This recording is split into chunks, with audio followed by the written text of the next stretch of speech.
लोकसभा क्षेत्र से एनडीए प्रत्याशी सह पूर्व केंद्रीय मंत्री उपेंद्र कुशवाहा ने अपना आज नामांकन किया और विकास करना ही उनकी प्राथमिकता होगी। प्राप्त जानकारी के अनुसार काराकाट लोकसभा क्षेत्र से एनडीए प्रत्याशी उपेंद्र कुशवाहा ने आज अपना नामांकन किया और नामांकन करने के दौरान उन्होंने कहा कि विकास करना ही हमारी प्राथमिकता होगी। नामांकन दाखिल करते हुए अपने हजारों समर्थकों के साथ कलेक्ट्रेट पहुंचे और रोहतास जिला पदाधिकारी से जिला निर्वाचन पदाधिकारी के समक्ष अपना नामांकन दाखिल किया। नामांकन दाखिल करने के उपरांत वह सीधे सभा स्थल सुवरा हवाई अड्डा के नजदीक काराकाट लोकसभा की जनता को संबोधित किया। इस जन आशीर्वाद सभा में बिहार के उप मुख्यमंत्री सम्राट चौधरी, उप मुख्यमंत्री विजय सिन्हा, स्वास्थ्य मंत्री मंगल पांडे, औरंगाबाद एमएलसी दिलीप कुमार सिंह आदि नेताओं के साथ साथ पूर्व मुख्यमंत्री जीतनराम मांझी एवं पूर्व सांसद डॉक्टर गोपाल नारायण सिंह भी मौजूद थे। आगे सभा को संबोधित करते हुए उपेंद्र कुशवाहा ने कहा कि डेहरी स्थित डालमिया नगर के बंद पड़े प्लांटों को हटाकर वहां रेलवे का कारखाना खोला जाएगा, जिससे काराकाट लोकसभा के क्षेत्र के लगभग 20,000 लोगों को रोजगार करने की सेवा मिलेगी, जिससे काराकाट लोकसभा क्षेत्र का नाम रोशन होगा। और आगे जनता को संबोधित करते हुए उन्होंने केंद्रीय विद्यालय में स्वास्थ्य क्षेत्र में सुधार करने का संकल्प लेते हुए जनता को भी आश्वासन दिया। इन्होंने सभा में जनता को कहा कि पिछले मेरे कार्यकाल में जो विकास अधूरा छोड़ दिया गया था उसको सर्वप्रथम मैं पूरा करूंगा। और अंत में सभा को संबोधित करते हुए उपेंद्र कुशवाहा ने कहा कि मुझे एक बार पुनः सेवा करने का मौका प्रदान करें। और काराकाट से प्रमोद कुमार सिंह की रिपोर्ट, NP24 न्यूज।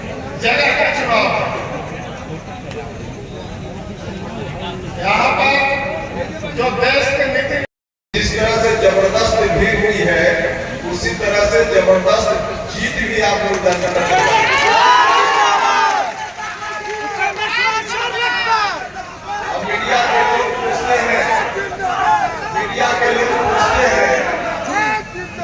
मीडिया के लोग पूछते हैं कि आपको काराकाट लोकसभा क्षेत्र की जनता क्यों चुने? भैया, काराकाट लोकसभा क्षेत्र की जनता इसलिए हमको चुने कि 2014 से लेकर 2019 तक जनता ने मुझको आशीर्वाद दिया। उस वक्त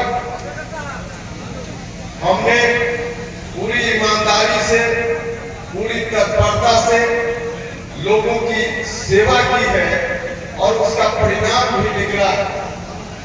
अपने लोकसभा क्षेत्र में जब मैं भारत सरकार में मंत्री था शिक्षा विभाग का, केंद्रीय विद्यालय में नामांकन के लिए एक बच्चे का नामांकन कराना हो तो लोग परेशान रहते हैं। और उस वक्त कोई 5-10 नहीं, 100-50 नहीं, काराकाट लोकसभा क्षेत्र के लगभग 7-8 हजार बच्चों का नामांकन केंद्रीय विद्यालय में हुआ। पूरे लोकसभा सिर्फ औरंगाबाद सासाराम के केंद्रीय विद्यालय में नहीं, देश भर में जहां जहां के लोग काराकाट लोकसभा क्षेत्र के लोग रहते हैं, दिल्ली हो, मुंबई हो, चेन्नई हो, कलकत्ता हो, सब जगह यहाँ के बच्चों का नामांकन 3-4 वर्षों में हुआ। केंद्रीय विद्यालय हमने खोला। औरंगाबाद में जो नवीनगर के इलाके में NPGC की यूनिट है, वहाँ केंद्रीय विद्यालय 2018 में हमने खोला। केंद्रीय विद्यालय चल रहा है, बच्चे वहाँ पढ़ रहे हैं। सरकार के मिडिल स्कूल में चल रहा था, वहाँ मुश्किल से 8 कमरे थे। 8-10 कमरा के कारण आगे बढ़ रहा था, बच्चे दूसरे क्लास में जा रहे, उनका नामांकन मुश्किल हो रहा था। हमारे विभाग के उस समय अधिकारियों ने मुझसे कहा कि सर, आपके इलाका का केंद्रीय विद्यालय है सासाराम, बंद हो जाएगा अगर इसमें ठीक से ध्यान नहीं दिया जाएगा। हमने कहा कि ऐसा मत करिए, हम किसी भी हालत में सासाराम का केंद्रीय विद्यालय बंद होने नहीं देंगे। हमने जितनी औपचारिकता थी उन औपचारिकताओं को पूरा किया और खुद ही नया भवन बने इसका हमने शिलान्यास किया। और सिर्फ शिलान्यास नहीं किया, 2-2.5 साल में किसी तरह से लगकर उस विद्यालय के भवन का हमने उद्घाटन भी किया। और जो विद्यालय बंद हो रहा था, 400-500 बच्चे किसी तरह से पढ़ रहे थे, अपना भवन बना, उसमें विद्यालय उसी समय शिफ्ट हो गया। आज हजारों बच्चे उसी केंद्रीय विद्यालय में कर रहे हैं। हमने एक और केंद्रीय विद्यालय को स्वीकृत किया औरंगाबाद गोहबलम के देवकुंड में केंद्रीय विद्यालय आज भी स्वीकृत है। भारत सरकार के मंत्री के रूप में जो काम के लिए करना था हमने सारा काम कर दिया। कुछ स्थानीय सरकार की औपचारिकता बच गई जिसके चलते विद्यालय नहीं खुला है, लेकिन हम आपको यकीन दिलाते हैं आगे आने वाले दिनों में राज्य सरकार की औपचारिकता भी पूरी होगी और वहाँ का केंद्रीय विद्यालय खुल जाएगा। डालिया नगर के बारे में लोग पूछते हैं, डालिया नगर के बारे में लोग पूछते हैं। हम जब मंत्री बने कई लोगों ने कहा कि डालिया नगर में जो बंद पड़ा हुआ इंडस्ट्रीज है वहाँ रेल कारखाना लगाने का कोई पुराना प्रस्ताव है। हमने उस समय अधिकारी से संपर्क किया, रेल के अधिकारी से। हमने कहा कि भाई जब प्रस्ताव है तो इसको शुरू क्यों नहीं करवाते हैं। अधिकारी ने कहा कि सर ऐसे शुरू नहीं हो सकता। वहाँ जो स्क्रैप है पुरानी मशीनें डालिया के समय की जो मशीनें हैं टूटी पड़ी है, वहाँ जो भवन था वह टूटा पड़ा हुआ है। उस मलबा को पहले हटाना पड़ेगा तब वहाँ निर्माण का काम संभव हो पाएगा। हमने कहा कि मलबा हटवा दी इसमें क्या लगता है। अधिकारी ने कहा कि सर ऐसा नहीं हो सकता है। जो मलबा वहाँ है उसका दाम होना चाहिए, उसकी कीमत इवैल्यूएशन हुआ है और उसमें 100 करोड़ से ज्यादा लगभग 100 करोड़ का था। 100 करोड़ उसका दाम है। उतना दाम में कोई व्यक्ति लेने के लिए तैयार होगा तब जाकर वहां से स्क्रैप हटवाएगा। हमने कहा तो बेच लीजिए। कहा उन्होंने कि नहीं ऐसे नहीं बेच सकते, उसके लिए नीलामी करनी होती है। नीलामी हमने कहा कि कोई नीलाम कर दीजिए। अधिकारी ने कहा कि सर हमने कई बार नीलामी की प्रक्रिया की है लेकिन इतना दाम हो गया 100 करोड़ से ज्यादा कि कोई लेने के लिए मार्केट में तैयार ही नहीं है। हमने कहा कि भैया तो रास्ता क्या होगा। तो रेलवे के हाजीपुर के अधिकारी डीएम ने कहा कि हमारे हाथ में पावर नहीं है, दिल्ली रेल मंत्रालय से इस पर निर्णय करवाना पड़ेगा। हमने रेल मंत्री जी से उस समय बात की। वहाँ रेल मंत्रालय में रेल मंत्री जी की उपस्थिति में मीटिंग हुई, जिस मीटिंग में हम अकेले नहीं थे। यहाँ डेढ़ अंचल के 4-5 लोग उस मीटिंग में हमने उनको भी बुलाने का काम और वहाँ बैठकर रास्ता निकाला गया। रास्ता यही निकाला गया कि जितना दाम तय किया गया है उतना में कोई नहीं ले रहा है तो फिर से इसका पुनर्मूल्यांकन कराया जाए। पुनर्मूल्यांकन हम उनके भी संपर्क में थे और जो लोग उस स्क्रैप को खरीद सकते थे हम उनके भी संपर्क में थे। जो खरीदने वाले लोग थे 1 नहीं 2 3 4 उनसे संपर्क में हम थे और हमने कहा उन लोगों से कि आप लोग जरा अपना एक्सपर्ट भेजकर दिखवा लीजिए कि कितना में आप खरीद सकते थे। उन लोगों ने जो कीमत बताई लगभग वही कीमत जो सरकारी एक्सपर्ट मूल्यांकन कर रहा था। हमने दबाव बनाया कि उतना ही दाम लगे ताकि कोई खरीदने वाला खरीदे, नहीं तो फिर ज्यादा दाम लग जाएगा तो खरीदने वाला तैयार नहीं होगा तो बात वही की वही रह जाएगा। जो सरकारी एक्सपर्ट मूल्यांकन कर रहे थे उन लोगों ने 70 करोड़ के लगभग उसका मूल्यांकन किया, उसका दाम लगाया और उसके बाद फिर नीलामी हुई और उस नीलामी में एक व्यक्ति उसको खरीद लिया और खरीदने के बाद जो सरकारी नियम है उस नियम के तहत उनको 6-8 महीना का समय दिया गया। इतना दिन में आप हटा दीजिए। उन्होंने हटाना शुरू किया। जो हटाने वाले थे उन पर भी हम लोग पीठ पर सवार हुए और जल्दी करके 6-8 महीना, थोड़ा समय ज्यादा लगा 2-3 महीना, लेकिन वहां से हट गया। अब बिल्कुल वहां से काम शुरू होने लायक स्थिति तो बन गई, लेकिन तब तक मेरे कार्यकाल का उस समय 14 से 19 के बीच के कार्यकाल का लगभग 6 महीना समय बच गया। 6 महीना मात्र समय बच गया और ऐसी राजनीतिक परिस्थिति उस समय बनी कि 6 महीना पहले भारत सरकार की मंत्रिपरिषद से मैं ही हट गया। अगर उस वक्त 2019 के बाद अगला कार्यकाल में आपका आशीर्वाद मिलता कि नहीं मिलता अलग बात थी, लेकिन 6 महीना के उसी कार्यकाल का अगर और मंत्री हम रह गए होते उसी 6 महीना के अंदर निर्माण का काम शुरू हो गया रहा और अब तक वहां धुआं निकलता हो। लेकिन वहां फिर अगला चुनाव में आप लोगों ने मेरा अगर लाइसेंस आपने दे दिया होता मेरे लाइसेंस का रिन्यूअल आप लोगों ने कर दिया होता तो आज वहाँ काम पूरा हो गया होता। लेकिन अब अफसोस बात का है कि आप लोगों ने रिन्यूअल नहीं किया। अब फिर से हमने पता किया है कि क्या स्थिति है। जहाँ हम छोड़कर आए थे वही की वही स्थिति है। हम आपसे कहने आए हैं कि आप सब लोग मिलकर यदि आशीर्वाद आप लोगों ने दिया तो निर्माण का काम शुरू भी होगा और इस बार पूरा भी होगा। रेल का कारखाना खुलेगा और नौजवान लोगों को फिर रोजगार मिलेगा और पूरा इलाका फिर से गुलजार होगा। पूरा इलाका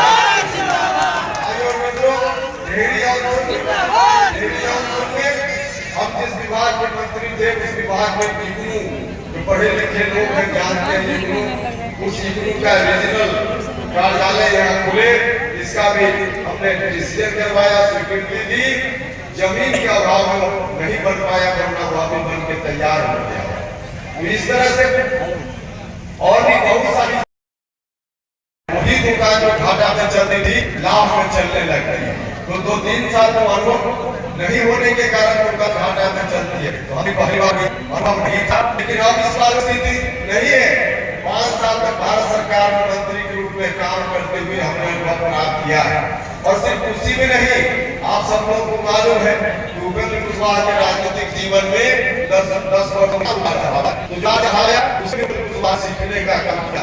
तो अब है उपेंद्र कुशवाहा उसे अनुभव ही व्यक्ति था, अनुभव नहीं था, लेकिन अब पूरा तजुर्बा है, पूरा अनुभव है। इसे विगत तरीके से हमारे बात नहीं करता। एक बात इस आशीर्वाद कई लोगों के मन में बात रहती हो, कई लोग तो मेरे बारे में मेरा मूल्यांकन हम हाथ जोड़कर बात करते हैं। किसी भी व्यक्ति के बारे में मूल्यांकन करना हो, उपेंद्र कुशवाहा किसी के बारे में मूल्यांकन करना हो तो पहले उस व्यक्ति को ठीक से जानिए, सच्चाई को जानिए, तब मूल्यांकन कीजिए। कोई व्यक्ति कुछ कहता उसका मूल्यांकन कीजिए। उपेंद्र कुशवाहा के बारे में कुछ मूल्यांकन उसी तरह से कर रहे हैं, उसको तो जानबूझकर अनर्गल बात बोल रहे हैं और कुछ लोग अनजाने बोल रहे हैं, बिना देखे हुए बिना समझे हुए। हम उनसे आग्रह करना चाहते हैं, भाई और मित्रों, उपेंद्र कुशवाहा को चेहरा मत देखो, एक बार दिल में उतर कर देखो तो पता चलेगा।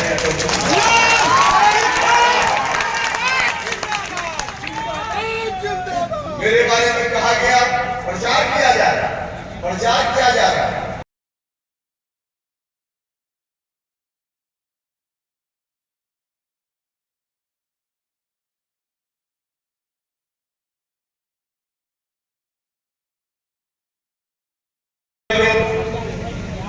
आर्थिक रूप से जो कमजोर लोग हैं उनको 10% आरक्षण जब भारत सरकार ने देने का काम किया था, मेरे ऊपर कुछ लोग आरोप लगा रहे हैं। उपेंद्र कुशवाहा ने उस बिल का विरोध किया था। जो लोग भी आरोप लगा रहे हैं, मैं खुला मन से उनको चुनौती देना चाहता हूँ। हमने जो कुछ भी किया है, पार्लियामेंट में बिल आया, वो उपेंद्र कुशवाहा के घर की कोठरी में बिल नहीं आया। उपेंद्र कुशवाहा ने अपने घर में क्या किया, गलत बोल रहा है कि सही बोल रहा है, ऐसा नहीं है। पार्लियामेंट का रिकॉर्ड है, इतिहास का दस्तावेज है। कोई भी व्यक्ति वहां जाकर पता कर सकता है कि उपेंद्र कुशवाहा ने क्या किया था। मैं दावे के साथ कहता हूं, उपेंद्र कुशवाहा ने उस बिल का समर्थन किया था, उसके पक्ष में हमने मतदान किया था। अगर कोई व्यक्ति साबित कर दे कि उपेंद्र कुशवाहा ने पक्ष में मतदान नहीं किया था, तो उपेंद्र कुशवाहा राजनीति से संन्यास ले लेगा। हमने पक्ष में मतदान करने का कहा। भाइयों मित्रों, कुछ लोग यह भी कहते हैं कि उपेंद्र कुशवाहा एनडीए से जीत कर गए, बदल गए, बार-बार बदल जाते। हम आपसे हाथ जोड़कर प्रार्थना करने आए, दूसरे लोगों की तरह उपेंद्र कुशवाहा नहीं बदलता है। हाँ, हम स्वीकार करते हैं कि हमने बदला है, लेकिन दूसरे लोगों की तरह नहीं। लोभ लालच में उपेंद्र कुशवाहा नहीं बदलता है। बदलने का मतलब सड़क पर संघर्ष करते हुए, या आपने जिताकर भेज दिया, हम मंत्री बनने के लिए, कुर्सी लेने के लिए, किसी लाभ के पद पर जाने के लिए अगर हम बदलाव करते, तब मेरे ऊपर आरोप सही हो सकता है। उपेंद्र कुशवाहा ने बदलाव किया है, कुर्सी छोड़कर सड़क पर आया है, सड़क छोड़कर कुर्सी पर जाने के लिए बदलाव नहीं। सड़क छोड़कर कुर्सी पर जाने के लिए हम बदलाव किए होते,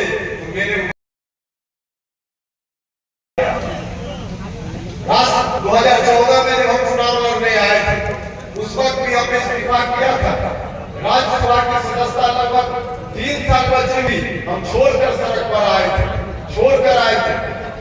उसके बाद जब मंत्री हम थे, मंत्री परिषद से किसी ने हटाया नहीं काम। हम भारत सरकार के मंत्री थे, भारत सरकार के मंत्री पद की कुर्सी को छोड़कर हम सड़क पर आए थे 2019 में। इस बार भी हम आपके बीच आए हैं, हम सड़क पर घूम रहे, हम आपके बीच घूम रहे। दूसरे लोगों की तरह सदन में रहने की चिंता होती तो सदन में तो हम थे ही। 4 साल से ज्यादा अभी कार्यकाल बचा हुआ था, विधान परिषद के सदस्य, विधान परिषद के सदस्य। भाइयों और मित्रों, लोग गर्मी से, धूप से बचने के लिए, धूप से बाहर निकलने के लिए सदन में जाकर आराम करने के लिए बदलते हैं। उपेंद्र कुशवाहा सदन का आराम छोड़ करके सड़क पर आता है गर्मी में आपके बीच घूमने का काम। इसलिए जो लोग भी आरोप लगाते हैं उनको जरा सोच समझकर आरोप लगाना चाहिए। उपेंद्र कुशवाहा का पूरा राजनीतिक जीवन खुली किताब की तरह है, खुली किताब की तरह है। हम आप सब लोगों से आग्रह करना चाहते हैं, और वक्त ज्यादा नहीं लेंगे, एक आग्रह करेंगे तो हम बार बार आपसे आग्रह करते हैं, एक बार फिर से उपेंद्र कुशवाहा का आशीर्वाद दे दीजिए। आप सब लोगों ने 2014 में जो आशीर्वाद दिया, उस वक्त आप, हम तो बिल्कुल अनजान थे, आप भी मुझसे अनजान थे। परिस्थिति में काराकाट क्षेत्र की महान जनता ने उस वक्त मुझको उस वक्त जिताकर भेज दिया। आप सब लोगों ने आशीर्वाद दे दिया, बिना जाने समझे उस वक्त आशीर्वाद के नामांकन समारोह में आया। एक चीज सिर्फ आश्वस्त कर आज जा रहा हूं, फिर यदि जरूरत पड़ेगा तो भाजपा का एक एक कार्यकर्ता आपको जिताने के लिए घर घर तक घुसेगा। आपको जिताने के लिए पूरी तरह भारतीय जनता पार्टी का पूरा फौज लगेगा। इसमें कहीं नौबत नहीं है। हम लोग तो ये समझ रहे हैं कि हमारे बड़े भाई सिलेंडर छाप के चुनाव चिन्ह पर राष्ट्रीय लोक मोर्चा के उम्मीदवार जरूर है, लेकिन हम भाजपा के एक एक कार्यकर्ता आपको जिताने के लिए पूरी ताकत लगाने का काम करेंगे। इतना समझ जा रहा हूं क्योंकि समय 5 बजे तक का भी है। और दूसरा, एक सीट भी हम हारते हैं तो 400 का सपना पूरा नहीं होगा, 40 का सपना पूरा नहीं होगा। और यहाँ हर हालत में जीतना है साहब। कोई दूसरा सीट हम हार जाए वो मान सकता हूँ, लेकिन हम लोगों ने भी चैलेंज कबूल लिया है काराकाट में। इसलिए हम लोग क्षमा भी चाहते हैं कि हम लोग ले जाए। उपेंद्र कुशवाहा जी के नेतृत्व में पूरी तरह बिहार में भी हम लोग चुनाव लड़ रहे हैं, लगातार इनके नेतृत्व में बिहार में हम लोग काम भी कर रहे हैं। और बड़े भाई के नेतृत्व में पूरी तरह भाजपा की पूरी टीम हम लोग आए। और आगे भी जहां जहां कार्यक्रम लगेगा, चाहे वो हवाई मार्ग हो, सड़क मार्ग हो, पैदल मार्ग हो, जहां आप लगाइएगा सभी जगह जाने का काम करूंगा। बहुत बहुत धन्यवाद। बच्चों को वीडियो बनाना है, फैसला आपके हाथ में करना है। दूसरी तरफ हमारे आदरणीय नेता उपेंद्र कुशवाहा जी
समाज यह हम लोगों को करने की जरूरत है।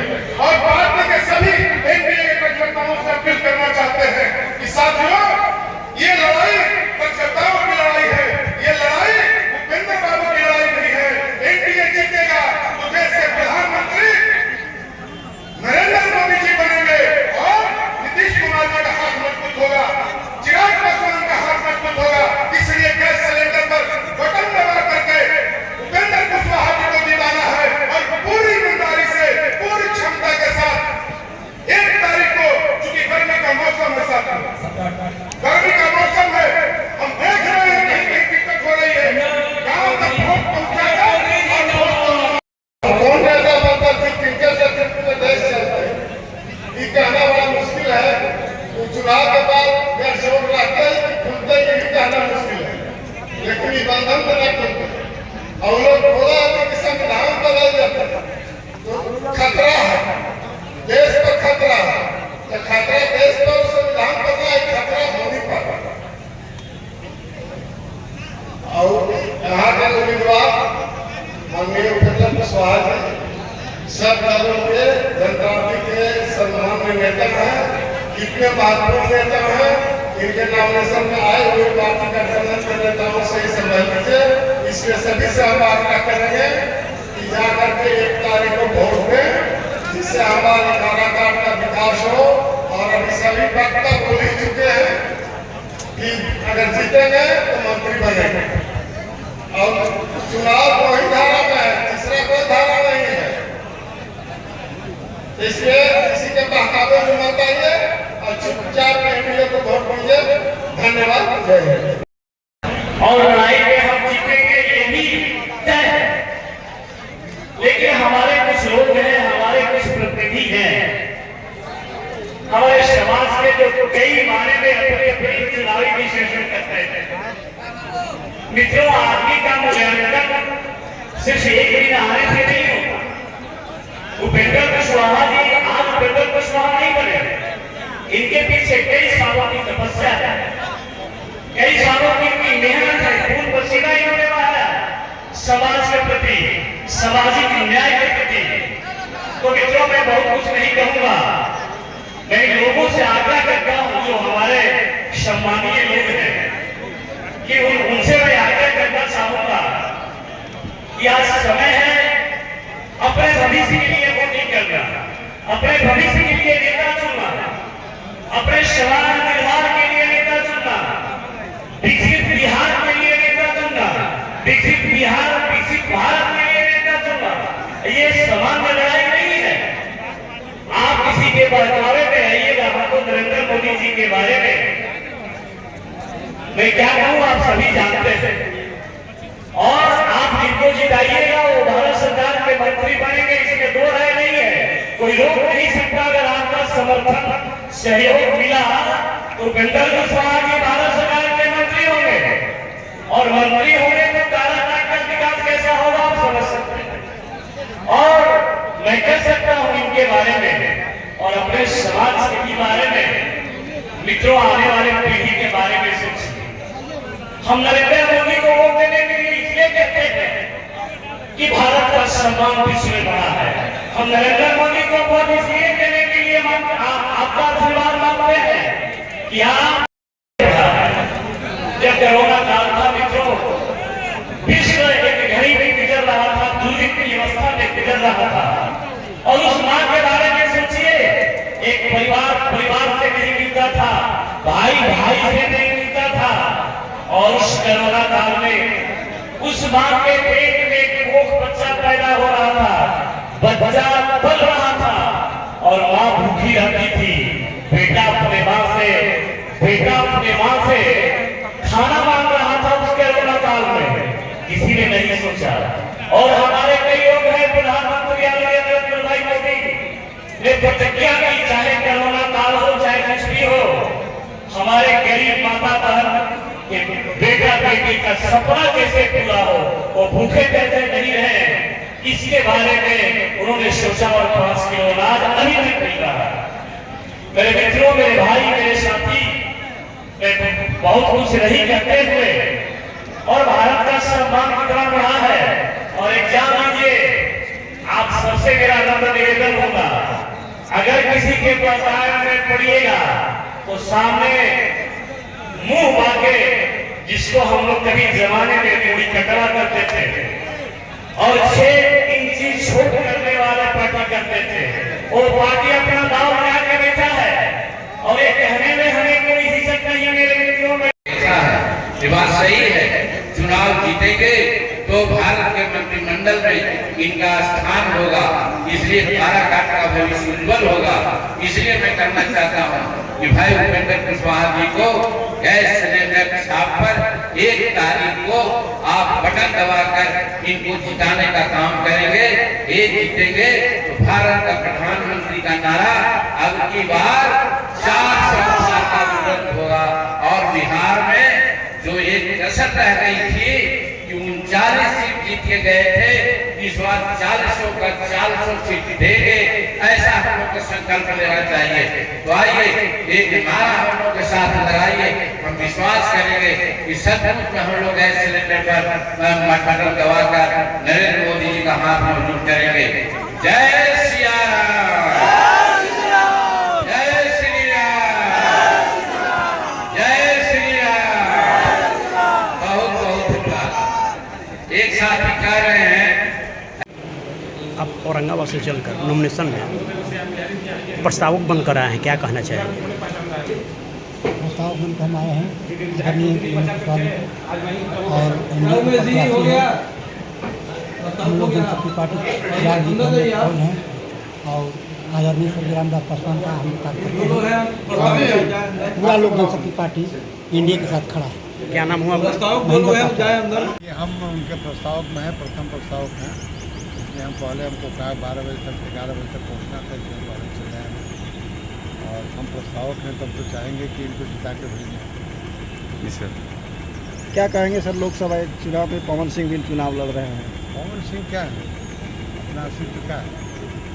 पवन सिंह को कोई मॉरल वैल्यू है? उनको भारतीय जनता पार्टी ने आसनसोल टिकट दिया, ये अपने करनी से वहाँ से उनको विदा करना पड़ा, क्योंकि वो बंगालियों को गाली दिए थे। इसके चलते जब वहाँ विरोध, जब आप प्रधानमंत्री नारी सशक्तिकरण पर जोर दे रहे हैं जी, और जब इसकी बात उछली कि इनको विदा करना पड़ा, इनको तो अपना छवि संभाल कर रखना चाहिए, लेकिन नहीं, ये कुछ समाज के जो हल्के फुल्के लोग हैं उनको लेकर राजनीति करना, उसी का क्या मोदी जी की गारंटी 400 सीट आ पाएगी? इस मुद्दे पर आपकी प्रतिक्रिया क्या रहेगी? आप पत्रकार हैं, जोड़ के देखिए, अभी तो 400 सीट पर हम लोग चल ही रहे। जी सर। अभी तो 400 सीट पर हम लोग चल ही रहे, सब ये लाइट देखें, माने 303 हम हैं, अब बाकी हमारे जो सहयोगी हैं एनडीए में हैं वो 350 हो गए, अब बाकी हमारे समर्थित लोग 350 तो अब ये चल रहे हैं। तो जोड़ घटाव तो क्लियर है।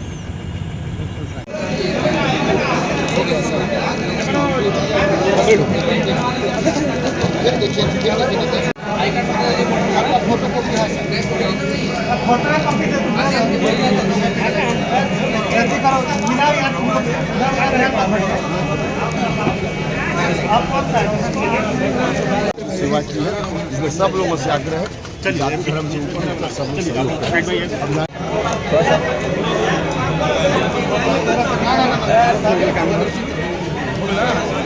एक नंबर वाला मिला लीजिए,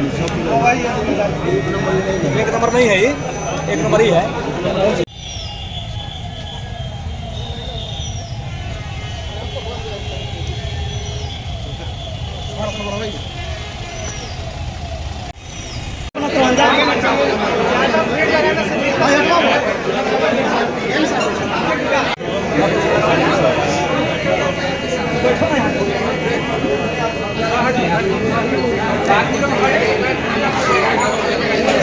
आप थोड़ा पीछे